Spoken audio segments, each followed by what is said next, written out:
So we'll have the Utah State Board of Education team introduce ourselves, and then we would like it if you all would introduce yourselves. Do we want to do it in chat, ladies, or do we want to do it like there are only 8 people, I think? Thoughts? Linnea, Danielle? We're a little group. I would love to just hear where everybody's from and what their role is, so we kind of have a feel Perfect. for the room. Okay, that's what I was hoping, that everybody was like, that was their preference. It's my preference as well. So And, we'll do and some y'all are quick. welcome to like turn on your cameras and interact with us. That would be terrific. And then we will move into the little bit of content that we have today. And then we are going to have some really interesting, hopefully interesting discussion. So we would love it if you guys would plan on being on camera and unmuting for part of that discussion as well. So I'll start. I'm Crystal Emery. I'm one of the post-secondary transition specialists here at the State Board of Education. And let's go to Danielle. Hi, so Danielle Peterson. I'm one of our adult education specialists, also at USBE. Oh, I forgot a fun fact. Danielle, do you have any fun facts? Will I think of one? I'm probably in this category with lots of people, but I'm a major Disney nerd. So if anybody wants me to like plan your vacation or just talk about like the pros and cons of West Coast versus East Coast, I'm always down for that. So excellent. And I am not a Disney nerd, but I do love a good road trip. So I like the music and the food and the time in the car with my favorite people. So that's my favorite way to spend time. How about Lavinia? Sure. Good afternoon, everyone. My name is Lavinia Grippentrog, and I'm also a post-secondary transition specialist, formerly like working specifically in the special ed section, but now we're under CTE. So doing a lot of collaboration with CTE and with adult ed as well. Fun fact, I guess I was raised bilingual. I speak Dutch as well, obviously, as English. I do love that about you. Let's round out the transition team. How about Deanna? Are you on? Yes. Can you hear me? Yes. Okay. Hi, everyone. I'm Deanna Taylor, and I'm also a post-secondary transition specialist on the team. And gosh, fun fact. My husband and I love traveling across the country, and we drive wherever we go, and we avoid flying if possible. So we've been to many states through that way of traveling. She has seen some very funny and very cool things, I will say. How about Jeff? Hello, everyone. Jeff Ojeda at USBE, part of the adult ed team, and look forward to hearing what's going to be discussed. Fun fact about me, I guess most people know, I think by now, but I am also a musician. I play piano and keyboards in rock and funk bands. Super cool about you too. I love that. And then the last one on our team, I think we have Alicia. I'm going to stay off camera for a little bit. Okay. I'm Alicia. I'm the state director, and things I like or I like to do. Is that right? Yeah, fun fact about you. Fun fact. Oh, wow. Fun fact. I'm a transplant to Utah and came out here when I was 17 and decided to stay and fell in love with it. And love to hike, love to do anything outdoors and be with my family. Thoroughly enjoy those things. I'm pretty simple. Love to landscape and garden and dig in the dirt. So that's awesome. It. That's my happy place. Thank you. And then Merrick is our the glue for all of us. Merrick, are you around? I am, yeah. Merrick Masters. I'm the admin for everyone here at the USB team. Fun fact about me, my first name is actually William. I go by my middle name. Oh, did not know that's that. a fun fact. All of us are learning something new today. Fun fact for everyone. Thanks, Merrick. You're welcome. All right. I'm going to just start calling on the people in my list because that's probably the easiest way to do it. So if you would be willing to come off camera and just give us your name and where you're from and something fun about you, we would love that. So I'm going to go, currently my list is alphabetical. So Ashley C. Hi, Ashley Calhoun from Jordan School District, transition specialist for the district and secondary teacher specialist. Fun fact, I'll be going to the Dominican Republic this summer. Never been there, so I'm excited to get away. So Excellent. That's so fun. How about Carol?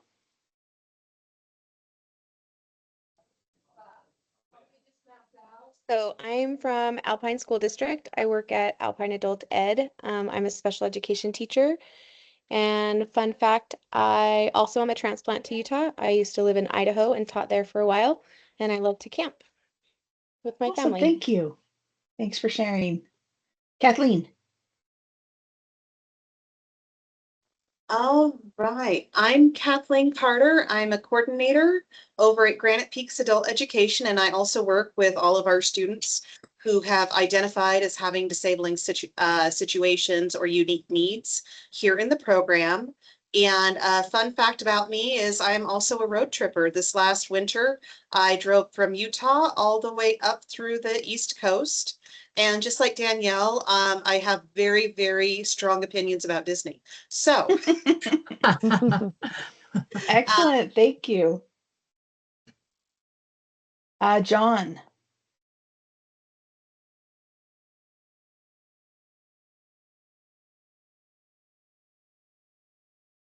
We might have to come back to John.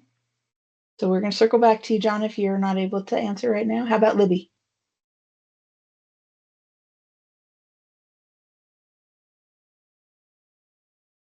If she's not ready, I'm ready All right. now. I was on the phone really quickly. Oh, Oh, excellent. I'm John, here. let's start with John and then we'll go to Okay, Libby. go ahead. Sure. Sorry about that. I had asked somebody to call and he called right back when it was like almost my time. So John Anderson, Provo School District. I work with Nikki Wake. I'm in the district office, director of special programs. I too am a Disney adult. I've been to 3 of the 6. I love East Coast and West Coast, but Paris was phenomenal. Probably hit France. Sorry, again, recently. But I'll probably hit Tokyo as my next 4th. Then I'll do probably Hong Kong and Shanghai in that order for 5 and 6. Don't have a preference for East Coast and West. They both have their awesomeness, but France was my favorite so far, and they just opened a new land, so I got to get back. Excellent. So fun. Destiny, you just joined us, so we're just introducing ourselves with names, roles, and a fun fact. So we'll come back to you because you just got here. But I just want to let you know where we're at. How about Libby? Hi, Libby Button from Kane County School District. I'm the coordinator here. I work with the correction system and the street program. And a fun fact is I will be on the Channel 4 ABC News at 4, 5, and 6 this evening. They came and interviewed me about my program today. Oh, So that's so fun. yes, Yay. regarding the award that I received at the MPAEA conference. So Excellent. yeah. Which was the Award of Excellence. Yeah.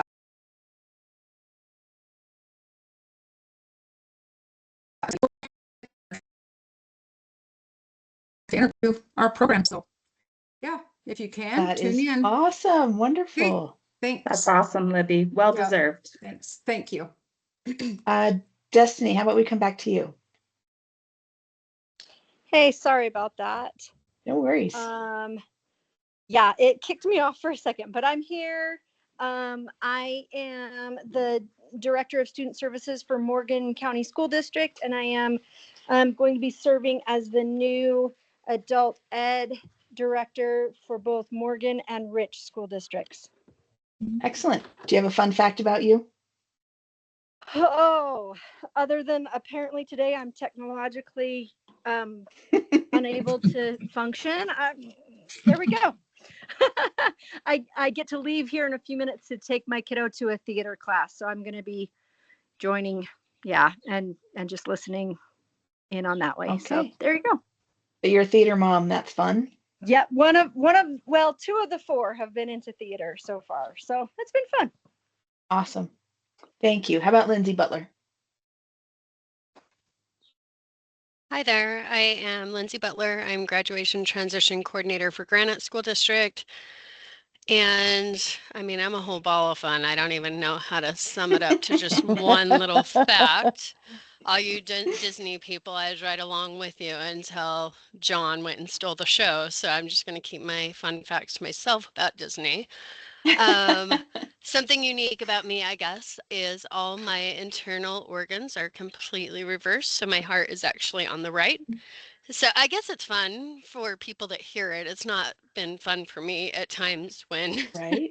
I'm at the hospital and they're like, what? But it is called situs inversus. I have a medical alert just in case I'm in a crazy accident and they just need Interesting. to listen for my heart on the right. That is Oh, very interesting. It's but fascinating. something fun about me is, Yes. yes, this is my real glamour shots. And a student said to me once, don't you wish you were young and beautiful like you were in that picture? So, of course, it's just my profile picture for everything. Oh, that's so funny. Yes, I look a little Excellent. different.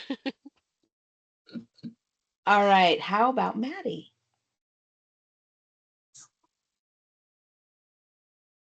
Maddie says she's struggling to get her mic and camera on.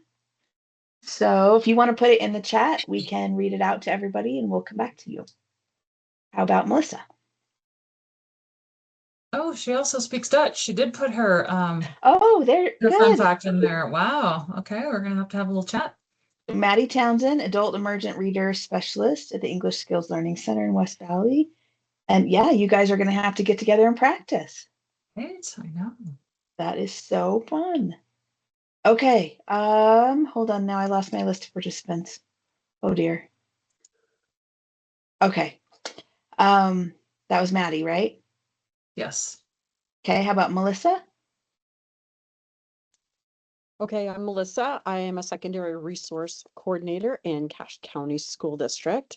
Fun facts, I actually don't like Disney going there. I know, like I see the jaws dropping, but that's a fun fact. Same. I feel like there's some really interesting things. I don't speak more than one language, although I'm trying to learn German because my son-in-law is Swiss. And I like Brussels sprouts with butter and lemon. So there's a fun fact. Oh, you and me both, buddy. Okay. There you have it. So I love that. Thank you, Melissa. How about Nikki? So my camera is not working, but my name is Nikki Wake and I'm the coordinator for adult education in the Provost School District. And a fun fact is I have been snorkeling with whale sharks in Mexico. That is amazing. So are you an adventurous person in general? No. Oh, well, that makes it even more amazing. Yeah, it makes it super amazing that I jumped into the water. That is awesome. Thank you. And Seth. Seth Broderick. I am the adult ed director in Alpine, recent transplant from Texas. Fun fact about me is I get to work with Carol every day, and she's awesome. And you should all have a Carol in your life. She's great, really, really good. And I don't know. Carol's great. Real fun fact. Our house in Houston is under contract right now to sell. So if you're praying or good vibe folks, feel free to send that towards the Broderick family. We are in a basement right now when there's 6 of us. It's a big basement, but anyways, yeah. Okay, we will send good vibes your way. Appreciate it. And then let's go back up to the top. But Andrea, you joined us after we got past the A's. So tell us a little bit about yourself, what you're doing for work, and a fun fact. Oh, microphone and camera are not working either. So let me go to the chat. My microphone and camera are not working either. I'm a paraprofessional that works with our special ed students getting ready to transition into adulthood. Excellent. Oh, I love to do watercolor art. That's fun. Thank you. Thanks for sharing. Okay, thank you all for indulging us in taking the time to do that. It's just always nice to have some face-to-face interactions, especially when we're talking about a community of practice. And because this is not a sit and get kind of experience, this really is a place where we want to come together and share from each other, share and learn from each other. So I think it's important for us to unmute our mics and get on camera for a second and just practice, I suppose, being in that space, because it is easy to just want to listen in a Zoom call. So thank you all so much for doing that. And we haven't had Amy introduce herself yet. I'm going to do that in just a second. But she did say in the chat that she likes Knott's Berry Farm best over Disney. So there is at least someone else on the call who's not a huge Disney fan. Okay, so just to be kind of talk about the agenda a little bit today, we have Amy Langoni here from our vocational rehabilitation office, and she's going to share some information with us about what's going on with the voc rehab. And then we are going to have some information around the adult ed codes from Lavinia and talk about graduation guidelines and kind of how that works. And then we're going to have a group discussion that's going to be led by Danielle. So that's where we're at. And then we'll see where we're at on time when we get done with that. So that, with no further ado, I'm going to turn the time over to Amy Langoni. And Amy, if you want to take a second to introduce yourself as well and then dive in, that would be great. Sorry, it took me a minute to find mute. Hi, everyone. As Crystal said, I'm Amy Langoni, and I know some of you, but not all of you. I'm the Transition and Supported Employment Coordinator for Utah State Office of Rehabilitation, otherwise known as voc rehab. So, and yes, I grew up really close to Disney and Knott's and all that stuff, and I always was partial to Knott's. I don't know why, but it's kind of fun. That got that Western theme, I guess. So I'm just going to talk a little bit about a set of services that we have that's called pre-employment transition services. Some of you might have heard of it before, but it might be new to some of you. And then talk about something called order of selection, which is kind of like a wait list for services that we're on right now. So I did create a simple PowerPoint just to keep me on track. So I'll share my screen. Let's see.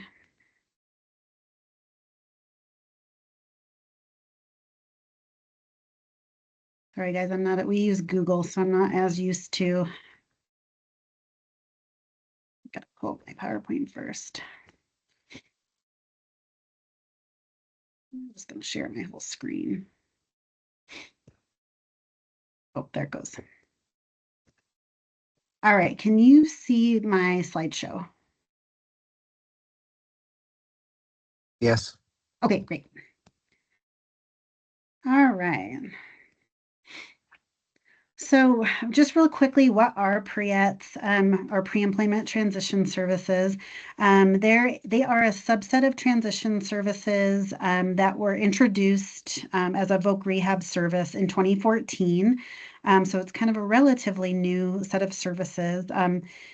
And what happened in 2014 is our legislation changed and it required voc rehab agencies to set aside 15% of our federal grant that we receive to offer these set of services for students with disabilities who are eligible for voc rehab, but also potentially eligible for voc rehab. So what that means is we kind of reserved that 15%, and then we had to learn how to offer services for that potentially eligible set of students because we've always been an eligibility-based program.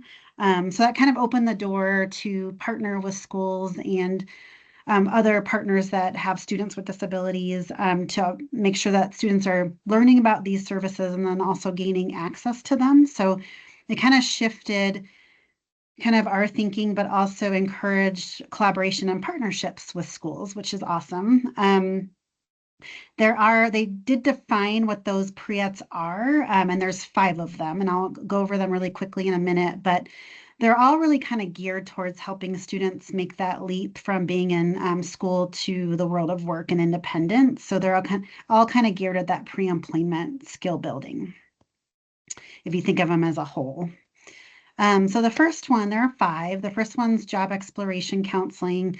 So it's really referring to activities that are intended to provide students with information about in-demand occupations, career pathways, how to research the labor market, kind of learning what types of jobs there are and what a career pathway is. So I put some examples on here, but an example would be completing an interest survey to identify what they're interested in doing. Another one is like teaching them how to research careers and career pathways. So using tools like ONET or Pathful Explorer, like how do we learn about careers and what I'm interested in doing. And then the second one is my favorite, and it's work-based learning. So learning about work through work. So things like job shadowing, paid and unpaid internships, summer jobs, things like that. Like how do we work and how to be a good employee through working. The third one is counseling on post-secondary. So really teaching them about what it's like to go on to post-secondary education, if that's what they're interested in doing. So that could include things like what's a FAFSA, how to apply for scholarships, maybe taking them on a tour of a post-secondary institution. Maybe through that career exploration, they're learning, what steps are needed to get to a certain career path and what types of training are involved with that. So things like that, taking them to a disability resource center on a college campus is another example. The fourth one is workplace readiness training. And I feel like this one lumps a lot of different things into it, but it's really teaching them how to find employment, how to prepare for that, what's a resume, what's an application, how do we apply for jobs, what are those soft skills that you need, or durable skills that you need on a job. Life skills, things like that. Financial literacy, which I think is a big one. And then last but not least is instruction and self-advocacy. And I know that schools focus on this as well, but really teaching them how to communicate and convey their own interests and desires. And maybe some examples would be teaching them how to ask for an accommodation, or if they need something at work, who do they go to? How do they advocate their needs and wants on a job? So, and I feel like this one's kind of rolled into the other ones. They all kind of cross over, but this one's kind of rolled into the other 4 if we're doing them correctly. So when we got that change in how we look at things, and learned that we have to serve students who are eligible, but also potentially eligible, we decided to do that in different ways to make sure that students throughout the state have access to these services. When we look at our potentially eligible student population, we look at USBE is very nice to give us your data on students 14 to 22 who have IEPs and or 504s. And there's about 40,000 students throughout our state that fit our same age for pre-ets, if that makes sense. So we know there's a lot of students to serve. So we offer services in different ways, and I'll talk about that in a minute. But first, who is our population that we're talking about? And in order to receive pre-ets, the student has to meet the following 3 criteria. So they have to be in the age range of 14 to 22. And some of you mentioned you're from other states or have ties to other states. You may know that other states might have a different age range, and that's because our legislation says that we will follow our state board of education's or state education agencies transition age. And so because you guys start transition planning at 14, we're able to align with that and start pre-ets at 14. So our age is 14 to 22. So that's the first thing they have to meet. And then they have to be a student, so enrolled in school. And that can be a traditional school setting. It can be a post-secondary setting, like maybe they're going to the U, for example, or Salt Lake Community College as examples, or adult, through adult ed. It can be a non-traditional school setting, homeschool, JJYS through JJYS. So, but they still have to be a student or enrolled in school. And then they have to have a disability. And so with our potentially eligible student population, we can accept things like, do they have an IEP in the school, in your school? Do they have a 504 plan? Or could they have an 504 if they need it? Maybe the school's already accommodating them and they haven't had to have a formal 504, but maybe they are working with the school counselor because of a mental health disability, or they have a therapist outside of school and we can get confirmation of that. But basically, they have to have a disability. So that's the population that we're talking about when we talk about pre-ETs.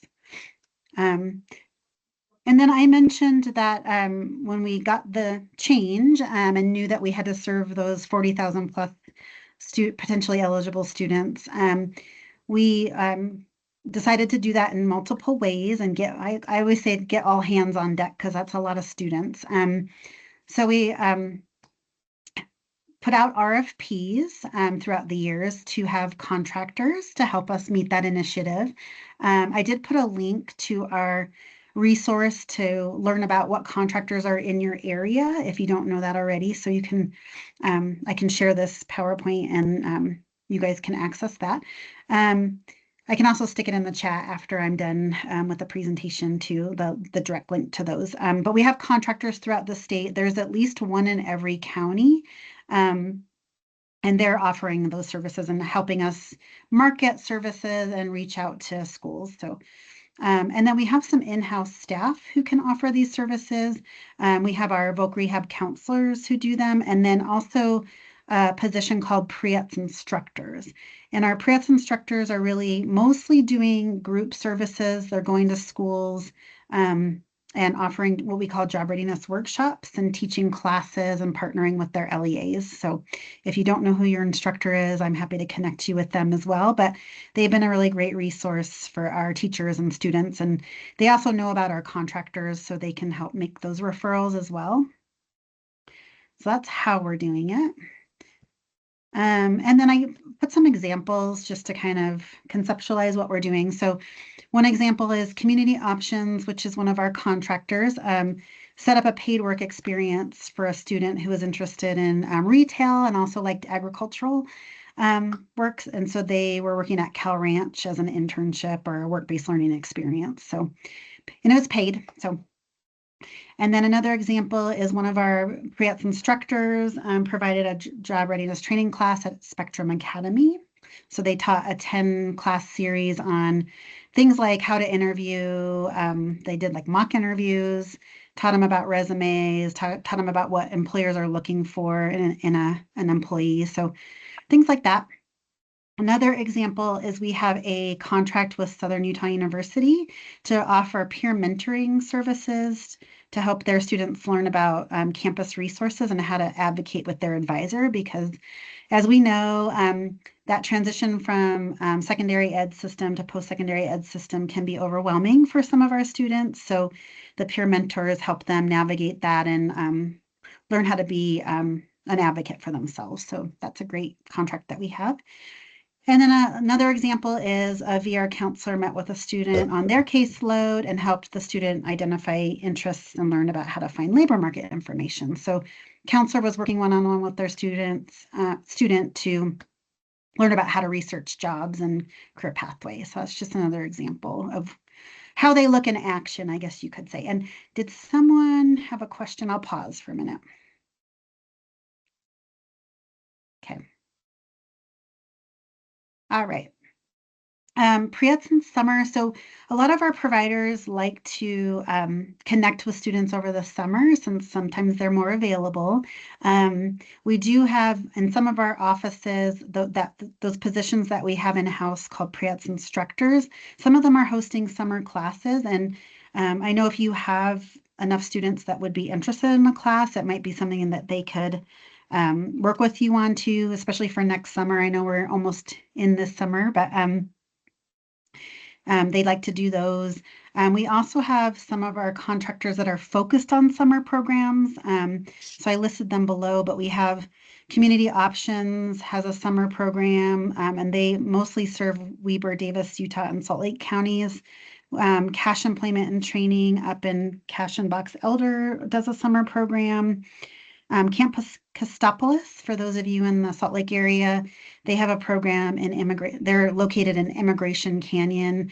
Transportation can be challenging for them, but they do offer a shuttle service, so they will pick up at a central location and then shuttle up to their facility. It's a beautiful facility if you haven't seen it, but they do a 2-week program there.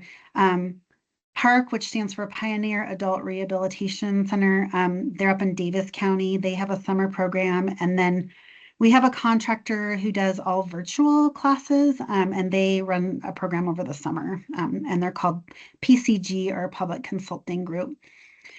And then in the middle of my slide, I have a list of our contractors who are focused on or can offer work-based learning experiences, including paid experiences. So I listed them there as well if you want to connect. And again, I do have a link to where to find information about who serves your county and how to, I listed a point of contact in that brochure that you can call and help your students connect that way too. So I'll put that link in the chat as well.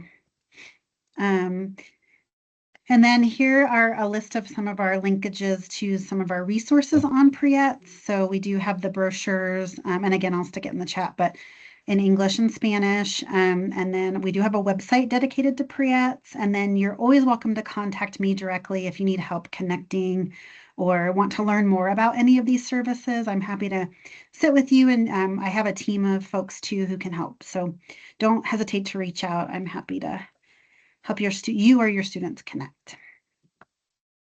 All right, so any questions on PREETs or anything Lavinia, Crystal, or Deanna want to add on PREETs? I have a question, if that's okay. Yeah, of course. So I'm just in a situation where I don't have enough students like in one class. Do you know what I mean, to get the group instruction? And is it the case that everyone in the class would need to either have an IEP or have a disability? Is that? Yeah, so that's a great question. So because the funding we're using to pay for these services are coming out of a special pocket of funds, and it's our federal oversight agency is pretty particular about us using the funds only for students who are meet those 3 criteria. It can get tricky with students in integrated settings. However, sometimes what we've done is partnered with teachers in those instances to kind of co-teach the class, because we can say that we're kind of splitting the costs with the LEA. So if you have a scenario where you'd want to look into something like that, we could definitely chat about it. We try to be creative whenever possible. We just have to be cognizant of our funding, because we are paying our staff with PREETs funds to do it when they're teaching that class. So it gets a little sticky that way. So just a follow-up question. Is the curriculum that you use, is it something that could be shared, or is that not possible? Yeah, absolutely. So that's a great question. It is online. Everything that, well, I will say we created some curriculum that we've also posted online, but our wonderful staff like to take their own spins on it. So I can't say that it'll be exact, because sometimes they like to use their own resources or games. They try to make it interactive, so they create things for the classes, but we do have our slide deck online, and I can also stick that in the chat as well. So and I'm happy to pull up that website. But yeah, and then we are in the process of working with a third party to refresh some of our curriculum. So we're going to have, next year we'll have brand new curriculum that we'll post online as well. Yeah, so I'm happy to share that, but just know that they do modify it a little bit just based on their style, and they all have different resources they like to. We've purchased different games and stuff that they use in the classroom too, just so it's not us just talking at them. We try to make it engaging. Thank you. That's great. Yeah, of course. All right, and I'm going to, any other questions on pre-ETs or how we do things or how to connect? Okay. Did my screen change to our website? Yes, Yes. it did. Yes, it Awesome. did. Okay, great. So Google doesn't always follow you, so I'm glad to know that Teams does. Okay, so I'm switching gears from pre-ETs for a minute just to talk about Voc Rehab, and Voc Rehab is on something called order of selection, and I just thought the easiest way to explain this is to share our website because this can change, and we do keep our website updated anytime it does change. So what order of selection is it is a process that we have if we determine that we have too much of a demand and we don't have enough funds to support the demand for our clients. We implement something called order of selection, and it's essentially a wait list for services. And so on our website, we do have our current status. And that's just explaining where we're at right now with order of selection. And then it does have a section on what is an order of selection. And so this just kind of explains it. So if you have parents or students asking about it, you can always direct them here. But how it works is when we have to go on an order of selection, we have to prioritize individuals who have the most significant disabilities first, and we have to serve them first. And that's in our regulations, and it makes sense, right? Because we want those with the highest need to be served first whenever our funds are limited. And so what happens is when a client applies for Voc Rehab, they are classified based on three things. So one is their functional limitations from their disability or their disabilities. And then we also look at the amount of services that we think they're going to need in order to be successful in employment, and then the length of time that they're going to need us. And then we have three categories here in Utah. We have most significantly disabled, and disabled. So they're listed down here below on our website. So once the client is determined eligible, they're placed in a priority category. And when we have limited funds, we serve the first category first. And so right now, that category is open. So anytime a client is applying for services and they're placed in that MSD category, they're being served business as usual, is how I like to say it. And then our second two categories are closed. So our SD and our D categories right now, they're on a wait list for services. And what happens is our directors and our fiscal team watch our spending, our budget, and when they feel like they can open and serve more people, they'll open that second category. And once they open that second category, they'll start to remove people off the wait list based on their application date. So the date that they applied. And that's kind of how it works right now. Like I said, categories 2 and 3 are closed, but our first category is open. So it's still worth applying for Voc Rehab because once we start removing people, like I said, it's based on the application data when they'll get served. This section just talks about what happens if someone is on our wait list and their priority category is closed.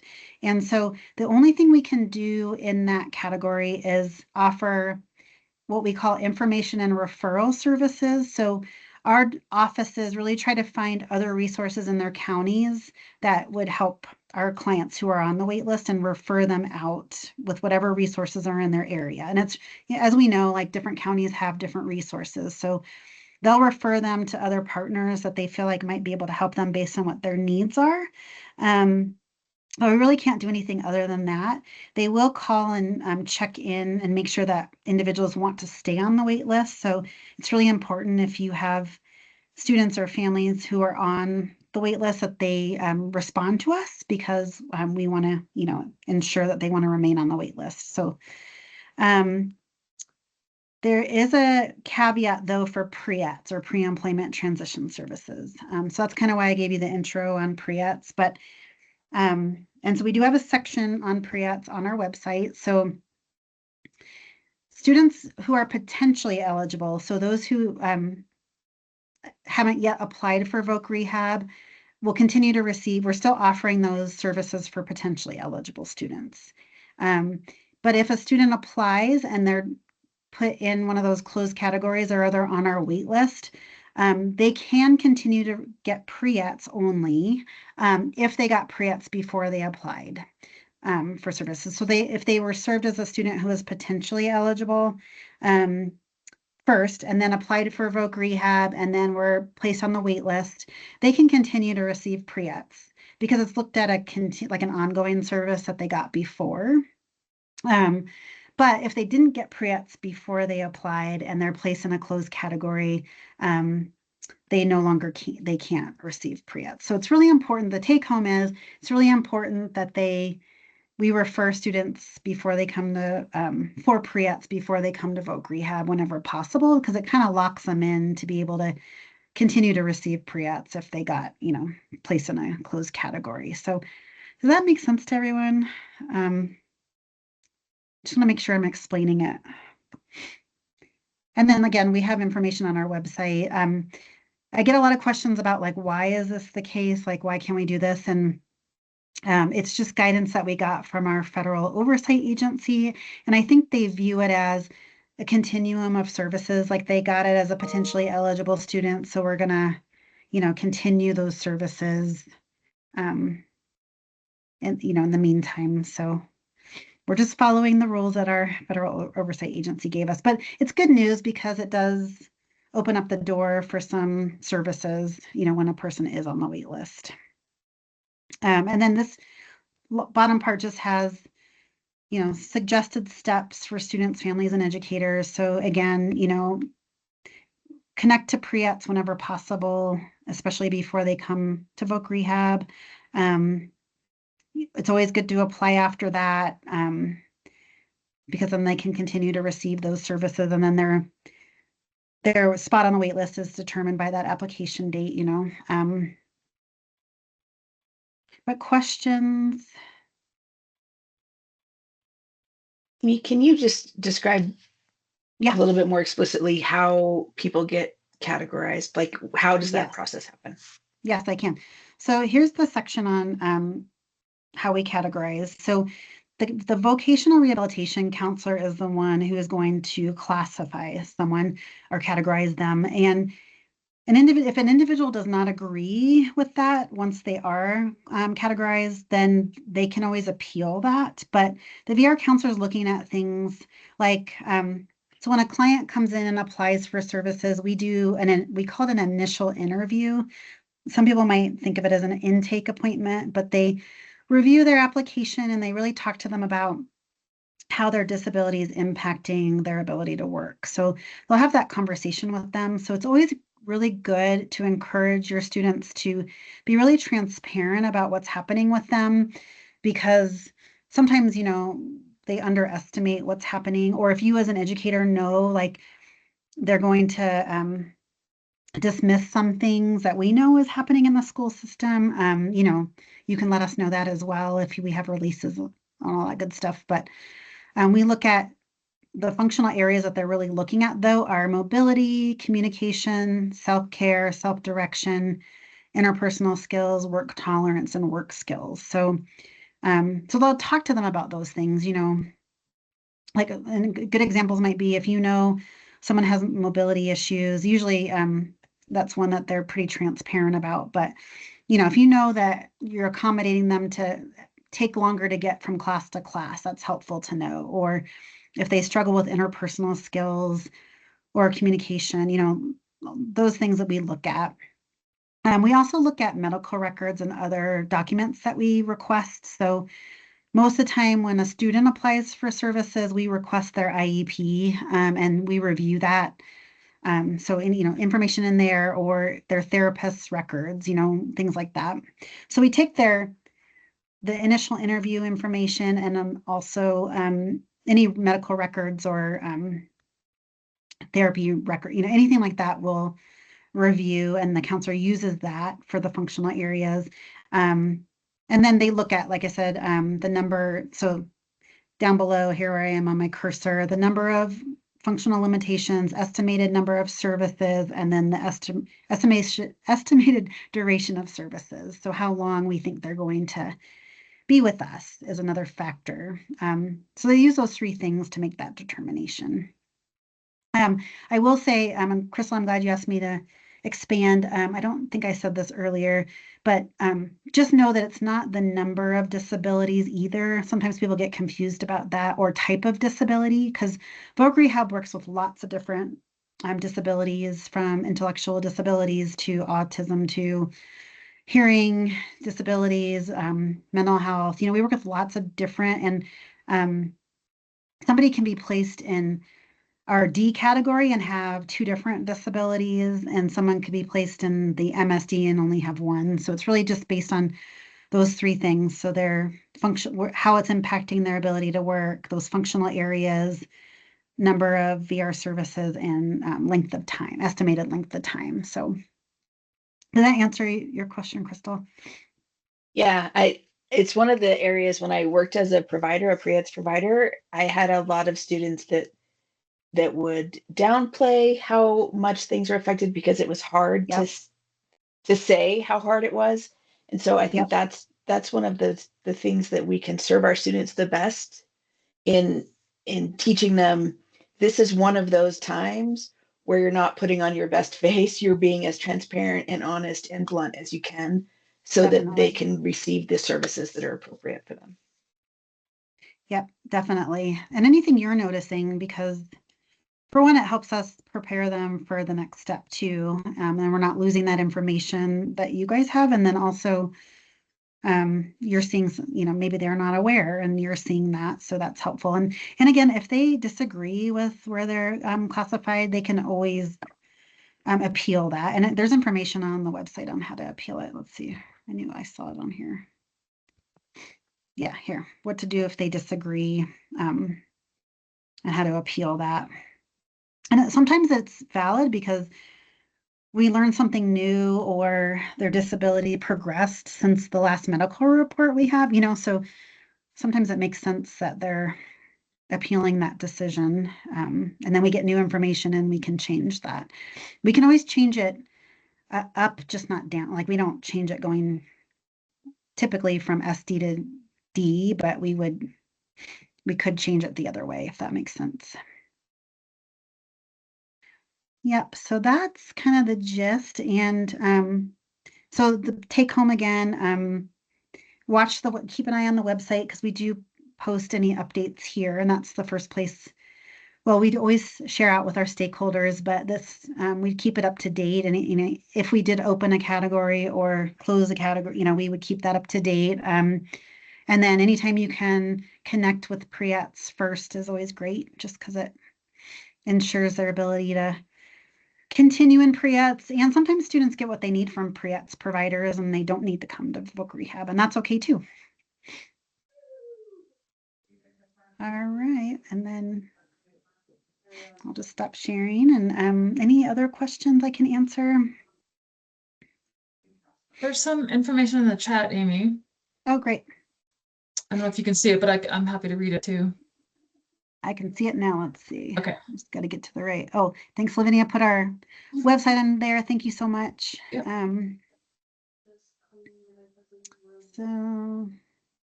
Oh, and it sounds like it's the first time someone's hearing about pre-ets, and so I'm glad you heard about it today. And if you know of other entities that haven't heard about pre-ets and want to connect, my team is always happy to do come to team meetings or even meet with you one-on-one. So please let me know. Happy to. Do you mind putting your email in the chat, or yeah, contact, that'd be great. Amy, I've got a question too, if you have a minute. Yeah, of course. So over at Granite Peaks, the last couple of years, we've been working with Rebecca Berg, and she is amazing. Oh, yeah. What we've been doing is when they work with our students, Rebecca's WIOA youth referrals and WIOA adult referrals. Is that still, if they qualify through you first, an easier pathway for them to get qualified? Or do we just want to encourage them to apply for those separately? So you're saying Rebecca was taking or helping you guys facilitate like our. They qualified through Voc Rehab, so they're her clients. Uh-huh. And then they were also interested in WIOA. Yeah. So they still have to apply through WIOA. She was probably helping them do that, it sounds like. But they still have to go because we don't connect, our agencies don't connect. Well, we are one agency. We're both under Workforce Services, but we don't, our systems don't connect. So it sounds like she was probably helping them with that process. Yeah, that makes more sense. Yeah. But one of their qualifiers, if they have a disability, that can be a qualifier. So maybe she was like helping them get a copy of our eligibility letter over to them. That could be what's happening also. But that's great. And I'm glad you brought that up because students can, or clients can have work with both us and WIOA Youth, the WIOA Youth program. Yep. So sometimes people get confused on that and they think that it's one or the other. And students can work with both of us. And we just coordinate when that happens, we just coordinate because there's some things we both can do, and then there's some things that they can do that we can't, and vice versa. So usually when we're working together, when we have a joint client, we just kind of problem solve who's going to do what. Like maybe we're going to pay for tuition because that's something that they can also do, and they're going to buy the books or something, like we just coordinate. But we love partnering with them. So. Oh, that's fantastic. I'm glad that's still going through this year. Thank you. Yeah. And I'm going to put I remembered I need to put the job readiness training website in the chat also. Yep, and I just added a short slide deck about WIOA Youth for those of you that might not be familiar with that program that they're talking about. Great.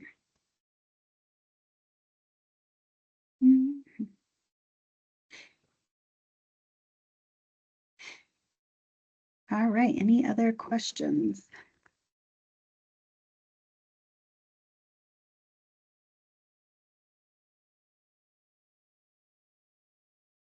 Looks like we might be good. Amy, thank you so much for coming and sharing and being so open to answering questions. It was really, really helpful. Amy's information's in the chat if you want to reach out to her. And then Deanna also put in the chat that LEAs can request trainings in special education topics through the training request portal, and she put that link in the chat as well. And so you can reach out to any or all of us, and we would all be very happy to support you. And I'm gonna now turn it over to Lavinia. Okay, great. I'll wait for the slides. Okay, all right, we're going to shift gears a little bit and talk a little bit about the AS code. And I know I covered this, I think it was in August with adult ed directors, and we did kind of roll out this code, I think last spring to special ed directors, but I'm not sure that everybody is aware of this. So we kind of recognize a need that when students on IEPs decide to go to adult ed, or an IEP determines that adult ed is a more appropriate placement for them, but they are still receiving special education services from their LEA, that the LEA use this new code, and that code and it's an exit code, and that code should be AS instead of AE. And one of the reasons for that is AE is an automatic dropout for a school, whereas AS is not. That student is then recognized as a continuing student. So that was the intent of this code, but we kind of want to know, like, how is this working in practice? And so just wanted to gather some information today from you all about your understanding of this code and the process. And of course, we have folks right from LEAs and adult ed on this. So this is really kind of more, I guess, in some ways relevant to what's happening on the LEA side, because they're the ones that are using this code in their SIS, their student information systems. So I just wanted to throw some questions out. What's your familiarity with this? Who's using the code? And then there's the big question is the funding actually transferring the way that it should in terms of the special education funding to the LEA that's providing that. And that might be kind of a deeper question that we may not be able to answer today. So I'll pause for a minute and see if anyone, wants to unmute, answer some of these questions, or have other questions themselves about this. I have a question, and that is, so is the AS code appropriate prior to the cohort graduation and after, or is it appropriate one way or the other, or both? Yeah, that is a great question. Really, as soon as a student is eligible to go to adult education, so that begins at age 16, right? So chances are that student could be in 10th or 11th grade. The AS code can be used as long as they continue to have services from the LEA in terms of the special education services. And then, yes, that could be used in subsequent years. The way that is counted, so in other words, it could be prior to their cohort year or in their cohort year, and they are just then looked at as a continuing student.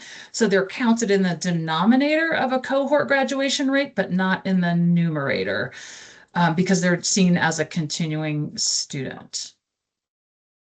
And then what about older students? 19, 20, 21, is that also the case, or has it already happened? I guess I'm just not, I don't all the way understand.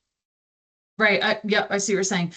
So since students with disabilities or students on an IEP are eligible for services up until they either earn a regular diploma or age out or reach that maximum age of eligibility at 22, then they would still, again, if their cohort year is passed, they would just be considered a continuing student, and they'd be counted in other rates. So special education has a different graduation rate, which is just in a given school year. So if a student does earn a diploma, let's say at age 20, they would be counted in a special education graduation rate, which is not a cohort rate. It's different.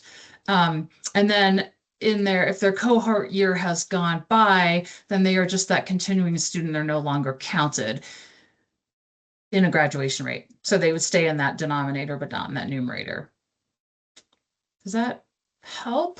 So they're never going to be counted as a dropout. They're either going to be a continuing student, or once they actually earn that diploma, they'll be counted in some way, but probably most likely in the special ed count if it's beyond their cohort year.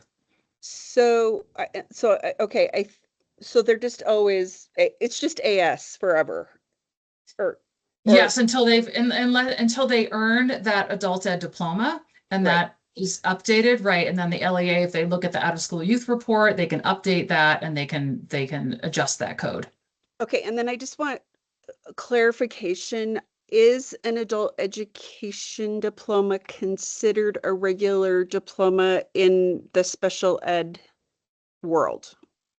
Yes, it is. So an adult ed diploma is recognized the same as a regular high school diploma in our graduation rates. It just has to be updated, right? Because we know the systems don't talk to each other. So if the LEA doesn't look at that out of school youth report and change a code for a student or update it, then it could be missed. But if they do that and they put in that Carnegie Unit adult ed diploma code, it would still be counted as a regular graduate. And that code is? That code is, I would have to go and look at the codes. It's okay. I think it's GC, Graduate Carnegie Units, I believe. Yeah. Okay. Yes. Yeah. So GC for Graduate Carnegie Unit, GG for Graduate GED. Right. That's right.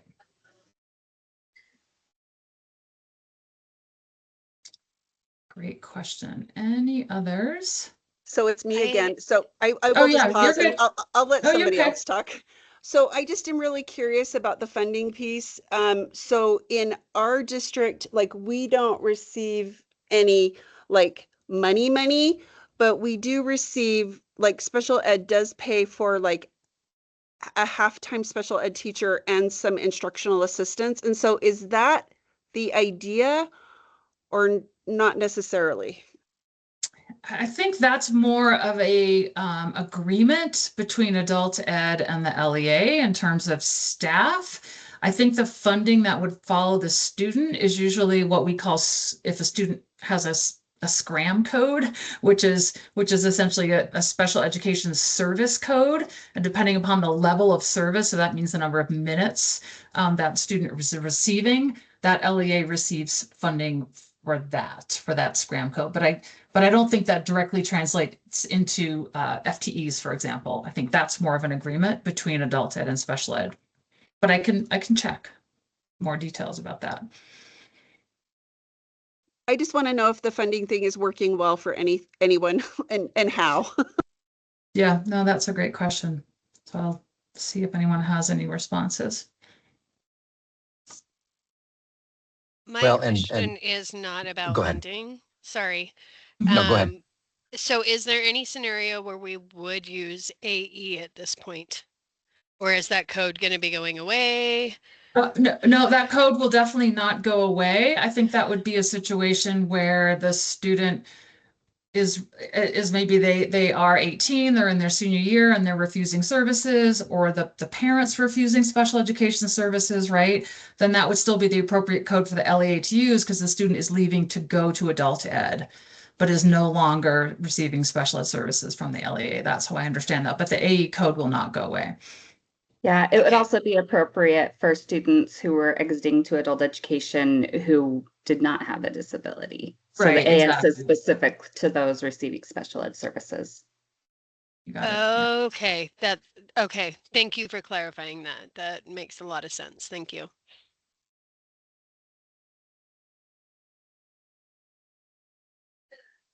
My question was piggybacking on Nikki's question, which is related to special ed funding. And Seth, we get a lot of kids from Alpine that apply here to attend adult ed here in Provo. And so it would be up to our two directors to work together to sort out the SCRAM details, because adult ed doesn't have boundaries throughout the state, whereas our districts do have boundaries. A lot of those SCRAM codes are K-22 dependent within cohort. So back to Nikki's question, is it working for other districts? Because we have a lot of students that come to us from both Nebo to the south and Alpine to the north, and leaves us scrambling to support their special ed needs without funding agreements between the directors of the other districts.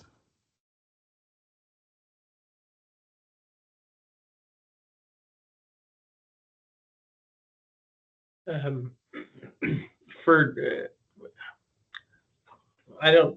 not entirely. Carol, can you speak to this at all? I know that our setup is a little different than, well, it's a lot different than Nikki's setup. We don't have face-to-face classes. Maybe we talk about this offline, John, actually. See you guys later. And I'm not sure if there's any specifics around that in the policies and procedures manual. Yeah, they put some info in okay. The update to the manual last year. It's not as clear as mud anymore, but it's not crystal clear at all either. Seth, I'll reach out to you, and you and I can talk a little bit. And our SpEd directors, I know, have been talking about it in their Dirty Dozen meeting as well. But I'll connect with you since you're new to this, and you and I can work together. Thank you. Okay, well, that sounds great. Well, I think we'll leave it there, but then certainly if other questions come up in those conversations, reach out and we can get possibly some support at USBE around the financial piece. But I think for the sake of time, we don't have any more questions specifically about the AS code. We're going to move on to another topic. That is on our next slide. I'll do that, Lavinia. I was just going to point out that I shared our TA document for adult education students with disabilities. There is a small section on student district of residence. Like you said, it is a little bit open to interpretation. What I've seen in practice is if a student is coming to you from outside of your district boundaries, they would be referred back to the adult ed program in the boundary they live in if they want to continue their special ed services. like you're welcome to enroll with us, but if you want to continue your SpEd services, you need to do that through your program of residence. Does that help, John? Okay. Thanks for clarifying. Yeah, and that's that TA document that we put together as a, outcome of this community of practice really over the last several years, and many of you helped with that document. So thanks again. All right, a couple of other announcements. We have had this document at USBE for quite a few years, but it was just recently updated. And this is our graduation guidelines for students with disabilities document. And I kind of shown you the path there to find it. And maybe one of my colleagues can maybe put the direct link in the chat. It does live on our post-secondary transition and graduation page, which is under the special education section and the guidelines tab. And essentially, it's a long document. I'm not going to take the time to pull it up, but it does include guidance specifically for IEP teams around modifications and substitutions for graduation requirements. So that's something, that we really encourage IEP teams to become familiar with, even school counselors, anyone on those teams. And then there is also a pretty large section about explanation of appropriate high school completion codes and kind of scenarios, student scenarios, and which codes make the most sense, because we always encourage the LEAs use the most appropriate code or that really reflects the student situation, whether that be a transfer code, exit code, high school completion status code. So those are there for you. And then at the end of the document is a frequently asked questions frequently asked questions section that does cover kind of all things, graduation and different questions that come up frequently. So that is there. And then Crystal just put that in the chat. So with that, I think I'm turning the time back over to Danielle. Oh, sorry. While we're on this page, I do want to throw out a question to the groups about substitutions and modifications. Because working with our adult learners, we often have students coming back from years ago. And so sometimes we get wonky transcripts as situations and rules have changed over the years. And our guidance has been that if a student ages out of SpEd, then along with their IDEA eligibility, those modifications or substitutions of courses also fall away. And that can be a really hard conversation for the adult ed staff to have when a course did count as a science or a math credit, but now it doesn't. And I would love to hear how programs handle that, kind of what your approach is in determining when you would use a course substitution.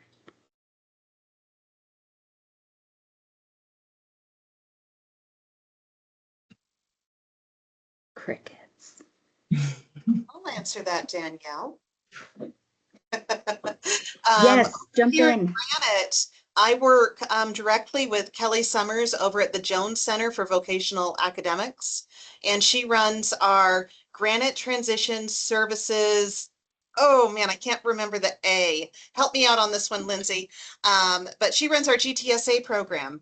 And so we've been doing a cute little referral system for anybody within age that needs their diploma. She and her IEP team sit down and go over these modifications and substitutions, and it's written into the IEP after the team has met and discussed those. And we actually have another meeting set up with our director, Bryce Day, to review everything that we're doing here at Granite Peaks and over at the Jones Center to make sure that we're all on point. But it's super helpful. GTSA, so Granite Transition Services Academics. Oh, there it is. I forgot the academics. Thank you so much, Lindsay. But yeah, it's been such a great partnership and such a great resource. I actually have a student that's legally blind that we've been sharing between us and the Jones Center that's set to graduate this year. So it's been really cool.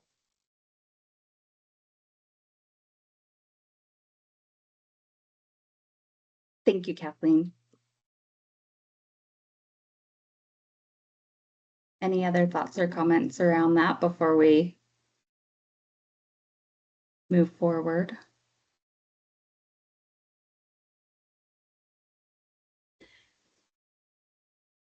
Okay.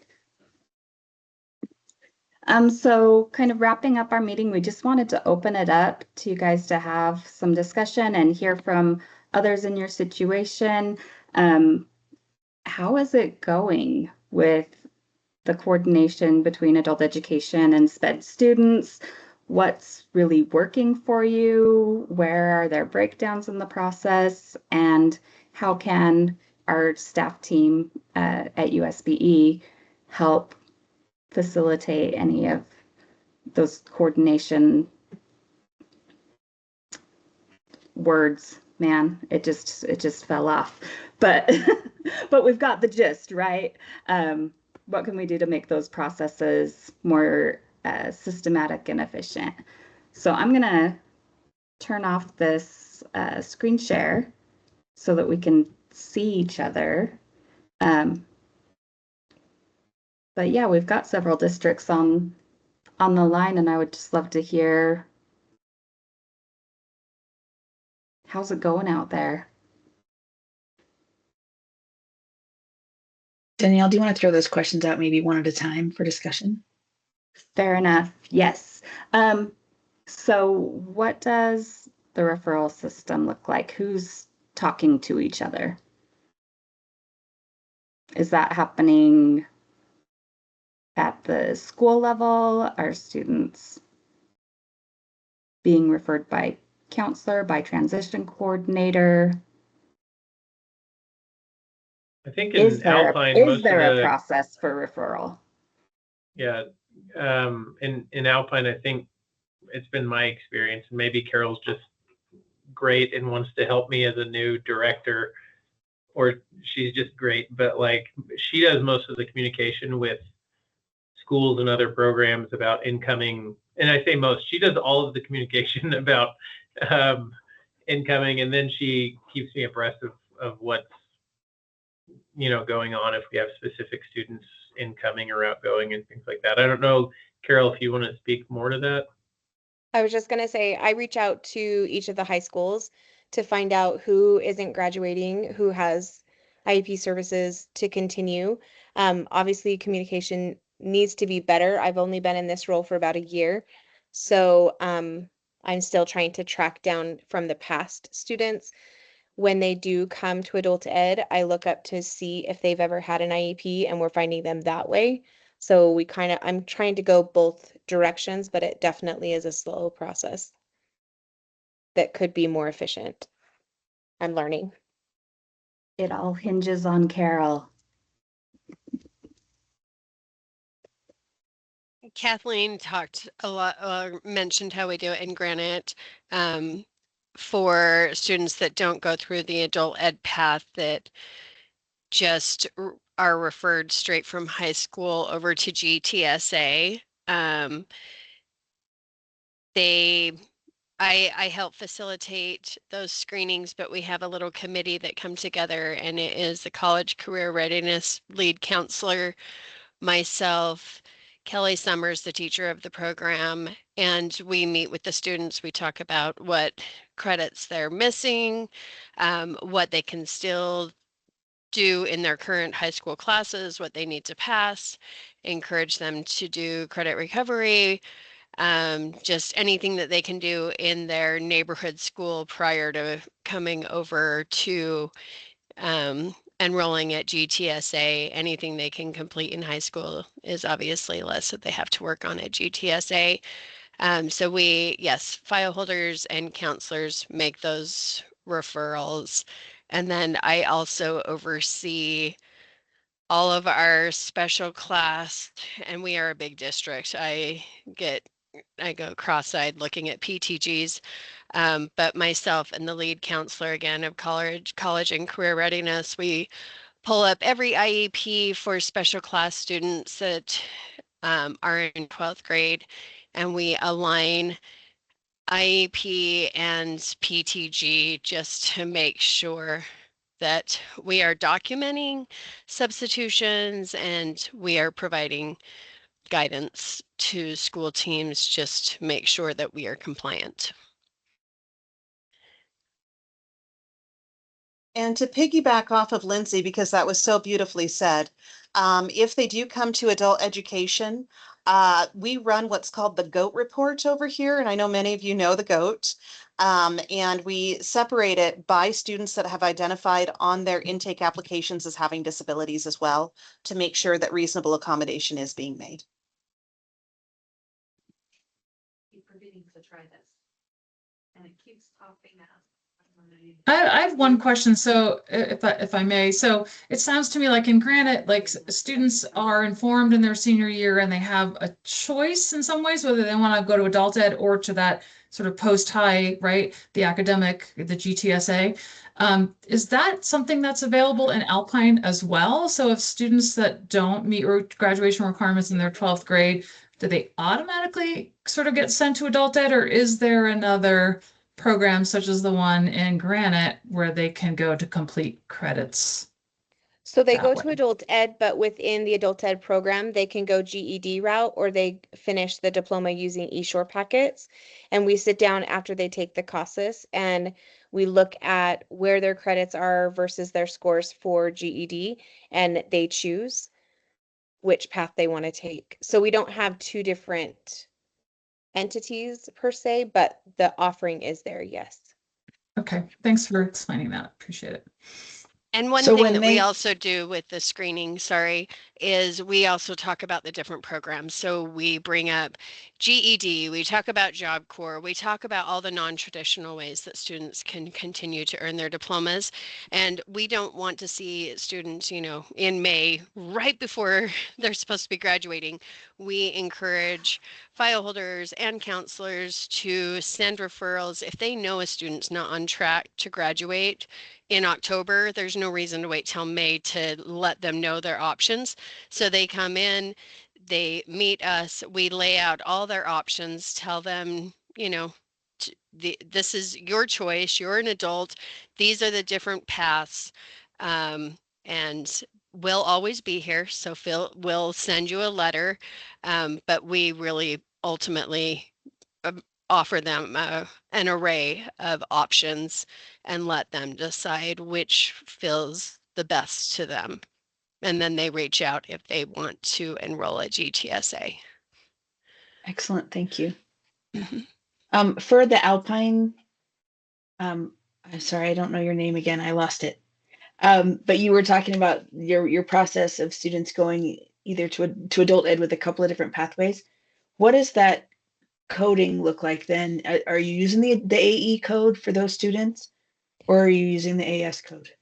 Or So routine, that- it could be retained senior, sort of, if that is your, yeah, I guess it depends. If that's a post-high program, it'd be appropriate to use a retained senior code, but I don't know how that works exactly in your district. That's a great question, and I have it written down to go back and ask because I don't have anything to do with the codes. That's more at the high school level. I'm going to meet with the teacher leaders in special education to see what they've shared with our special education teachers in all of the high schools. I was a teacher leader prior to last year, and then they didn't have any. So I don't know with that new code if that was really used last year or not. So that's a follow-up that I have with one of my teams. Awesome. Yeah, I would be Sorry, I really don't have a better curious. answer. No, you're that's good. okay. It We just- can look on our end as well. Yeah. In This might be a Jordan, we use question for retained our. senior Go ahead. for students that go to post-high. Like our AJC program, I think kind of like Granite was talking about, that's like our academic job center for students who are finishing up those credits, which is served through South Valley. And then we're just starting a new process with South Point, our adult ed, and trying to combine everybody in a conversation, counselors, case managers, and making sure we're making the best option if students choose to go to adult ed, and then making sure their services are still provided within that program. We started the AS code. I think we need to get better at using it this next year, since it was so brand new at the very beginning. So, but that's kind of where Jordan is at. Thank you, Ashley. I was just going to ask our transition team, how many of our LEAs do have separate post-high programs like that? Do you know offhand? I know we have adult ed in every LEA, but I don't know about post-high. Right. I mean, I would say just about every district has some sort of a post-high services or program, but typically they tend to be for our students with more complex needs. But like Granite has several, right? So they have one for their students with more complex needs, and then they have the GTSA. I think Davis is sort of similar in that way. But I don't know exactly, like it seems to me like Alpine has obviously a tech East and West, which is for students with more complex needs, but I wasn't sure about these other students that just need a 5th year to complete, for example, or so it's kind of all over the map. It's hard to know exactly, and these programs aren't easy to find like on websites and things because they are oftentimes parts of other alternative ed programs or in different buildings. So it's a little bit tricky on our end to kind of tease that out a little bit. Yeah. Okay.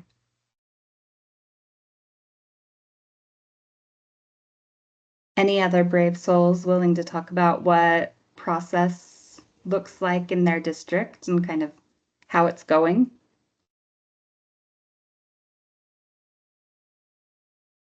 It's a safe space. Well, in our district, I am the director for our students who are not meeting graduation requirements. So I'm basically running our alternative high school.